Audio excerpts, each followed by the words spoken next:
ಕೆಲಸ ಕೆಂಪೇಗೌಡರ ಹೆಸರಿಗೆ ಮಸಿ ಬೆಳೆಯುವ ಕೆಲಸವನ್ನ ಸುಧಾಕರ್ ಅವರು ನಾವು ಯಾರು ಮಾಡಿಲ್ಲ. ನಾವು ಆ ರೀತಿಯ ಕೆಲಸ ನಮ್ಮ ಜೀವನದಲ್ಲಿ ಮಾಡೋದಿಲ್ಲ, ಮಾಡೋದೂ ಇಲ್ಲ. ನಾವೆಲ್ಲ ಕೂಡ ನೋಡ್ರಿ, ಈಗ ಅವರು ಶಾಸಕರು ಎಷ್ಟು ವರ್ಷದಿಂದ ಇದ್ರಲ್ಲಿ? 18 ವರ್ಷ ಆಯ್ತು. ಒಕ್ಕಲಿಗರ ಸಂಘ, ಒಕ್ಕಲಿಗರ ಸಮುದಾಯ ಎಷ್ಟಿದೆ ಈ ಕ್ಷೇತ್ರದಲ್ಲಿ? ನೀವೊಂದು ಸಾಮಾನ್ಯ ಒಂದು ಜಾಗ ಕೊಡಿಸ್ಲಿಲ್ಲ, ಮತ್ತು ನೀವು ಯಾವ ಒಕ್ಕಲಿಗರಿಗೆ ನೀವು ಒಳ್ಳೇದು ಮಾಡಿದ್ದೀರಿ? ನಾನು ಬಹಿರಂಗವಾಗಿ ಹೇಳಲಿಕ್ಕೆ ಇಷ್ಟಪಡಲ್ಲ. ಆದರೆ ಅದಕ್ಕೆ ಹೇಳಿದೆ, ನಾನು ಆಡಳಿತವನ್ನು ಜನಪರವಾಗಿರಬೇಕು, ಪ್ರೀತಿ ವಿಶ್ವಾಸದಿಂದ ಅವರನ್ನು ಗೆಲ್ಲಬೇಕೆ ಬಿಟ್ಟು ಬೇರೆ ಅಧಿಕಾರ ದರ್ಪದಿಂದ ನಾವು ಯಾವತ್ತೂ ಕೂಡ ಗೆಲ್ಲಿಕ್ಕೆ ಸಾಧ್ಯ ಇಲ್ಲ.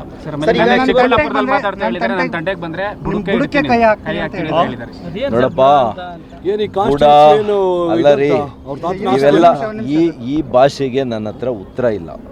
ಹಾಗಾಗಿ ಅವರ ವ್ಯಕ್ತಿತ್ವದ ಭಾಷೆ ಅವ್ರು ಮಾತಾಡಲಿ. ನಾನಿಷ್ಟೇ, ನನ್ನ ಪಕ್ಷ ಎಲ್ಲಿಗೆ ನನ್ನನ್ನು ಹೋಗು ಅನ್ನುತ್ತೆ, ನಾನು ಅಲ್ಲಿಗೆ ಹೋಗ್ತೇನೆ. ಇವತ್ತು ಲೋಕಸಭೆಗೆ ನಿಲ್ಲು ಅಂತಿದ್ದಾರೆ, ನಿಂತಿದ್ದೇನೆ. ಜನರ ಆಶೀರ್ವಾದದಿಂದ ಇವತ್ತು ಲೋಕಸಭಾ ಸದಸ್ಯನಾಗಿದ್ದೇನೆ.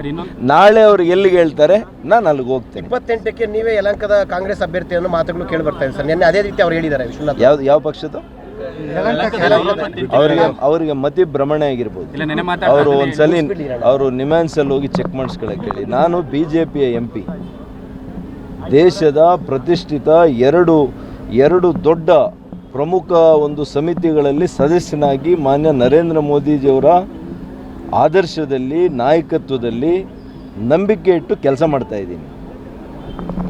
ಇವರೆಲ್ಲ ನಾನು ಬಂದಿರೋದಕ್ಕೆ ಇವರು ಕೂಡ ಫಲಾನುಭವಿಗಳು. ಅದನ್ನು ಸುಮ್ಮನೆ ಲಘುವಾಗಿ ಮಾತಾಡೋದು ಬೇಡ. ಏನಾದರೂ ಮಾತಾಡಬೇಕಂದ್ರೆ ಅರ್ಥಬದ್ಧವಾಗಿ ಮಾತಾಡಲಿಕ್ಕೆ ಅವ್ರಿಗೆ ಹೇಳಿ. ಕಾಂಗ್ರೆಸ್ನವ್ರ ಜೊತೆ ಸೇರಿ ಕೆಂಪೇಗೌಡ ಜಯಂತಿ ಮಾಡಿದ್ದೀರಿ ಅಂತ ನೋಡ್ರಿ, ಒಂದು ಕಾರ್ಯಕ್ರಮ ಮಾಡಬೇಕು ಅಂತಂದರೆ ಪಕ್ಷಾತೀತವಾಗಿ ಮಾಡಿದ್ದೇವೆ. ನಾನು ಮೊದಲೇ ಹೇಳಿದ್ದೇನೆ, ಇದರಲ್ಲಿ ಜನತಾದಳ ಇದೆ, ಕಾಂಗ್ರೆಸ್ ಇದೆ, BJPಯ ಮುಖಂಡರು ಇದ್ದಾರೆ. ಒಂದು ಒಕ್ಕಲಿಗ ಸಂಘ ಅಂತಂದರೆ ಒಂದು ಪಕ್ಷಕ್ಕೆ ಸೇರಿರೋದಾ? ಅವರನ್ನು ಕರೆದ್ರೆ ಜೊತೆಗೆ ಮಾಡಬಹುದು. ಹೌದೌದು, ಮಾನ್ಯ ಕೃಷ್ಣಪ್ಪಣ್ಣವ್ರು ಕರೆದವ್ರೆ. ನಾನು ವೈಯಕ್ತಿಕವಾಗಿ ಪತ್ರ ಬರೆದಿದ್ದೀನಿ.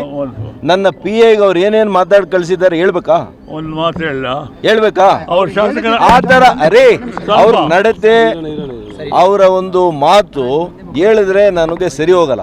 ಸರ್, ಈಗ ಅವರು ಫಸ್ಟ್ ನಡತೆಯನ್ನು ಸರಿ ಮಾಡ್ತಾರೆ. ಸುಧಾಕರ್ ಅವರು ಯಲಹಂಕಕ್ಕೆ ಬಂದಿದ್ದಾರೆ, ಆಗ ನಾವು ಯಲಹಂಕದಿಂದ ಚಿಕ್ಕಬಳ್ಳಾಪುರಕ್ಕೆ ಬಂದಿದ್ದೀವಿ ಅಂತ ಒಂದು ಟಾಂಗ್ ಸರ್. ನಾನು ಅಧಿಕೃತವಾಗಿ ಬಂದಿದ್ದೀನಿ MP ಆಗಿ. ಯಲಹಂಕ ಏನು ಯಾರು ಪಿತ್ರಾರ್ಜಿತ ಸ್ವತ್ತ? ಅದು ನನ್ನ ತಾಯಿ ಹುಟ್ಟೂರ್ರಿ. ಇದು ಆ ತರ ಬಂದ್ರೆ ನನ್ನ ತಾಯಿ ಹುಟ್ಟೂರು ಯಲಹಂಕ. ಆಮೇಲೆ ಎಲೆಕ್ಟೆಡ್, ಅವ್ರಿಗಿನ್ನ ಹೆಚ್ಚು ಮತಗಳು ನನಗೆ ಕೊಟ್ಟಿದ್ದಾರೆ. ಅವ್ರಿಗಿನ್ನ ಹೆಚ್ಚು ಮತ ಬಂದಿದೆಯಲ್ವಾ ನನಗೆ MP ಆಗಿ? ಮತ್ತೆ ನಾನು ಅಧಿಕೃತವಾಗಿ ಬಂದಿದ್ದೀನಿ, ನಾನೆಲ್ಲೋ ಅನಧಿಕೃತವಾಗಿ ಬಂದಿದ್ದೀನ? ಒಬ್ಬ ದೇಶದ ಲೋಕಸಭಾ ಸದಸ್ಯನಾಗಿ ಯಲಹಂಕಕ್ಕೆ ಬರೋದು ನನ್ನ ಕರ್ತವ್ಯ. ಸೋಮವಾರ ಇವತ್ತೊಂದು ರೈಲ್ವೆ ಸ್ಟಾಪನ್ನು ಕೇಳಿದರು, ಅದನ್ನು ಮಾಡಿಸ್ಕೊಟ್ಟಿದ್ದೀನಿ. ಸೋಮವಾರ ಕಾರ್ಯಕ್ರಮಕ್ಕೆ ಬರ್ತಾ ಇದ್ದೀನಿ, ನಾನು ಮತ್ತು ಕೇಂದ್ರ ಸಚಿವರು ಸೋಮಣ್ಣವರು, ಮತ್ತು ಅನೇಕ ಜನಪರ ಕೆಲಸಗಳನ್ನು ಇವತ್ತು ಯಲಹಂಕದಲ್ಲಿ ಮಾಡೋ ಕೆಲಸ ಮಾಡ್ತಾ ಇದ್ದೀವಿ. ಕೇಂದ್ರ ಸರ್ಕಾರ ನಮ್ಮ ಕರ್ತವ್ಯ ಅದು.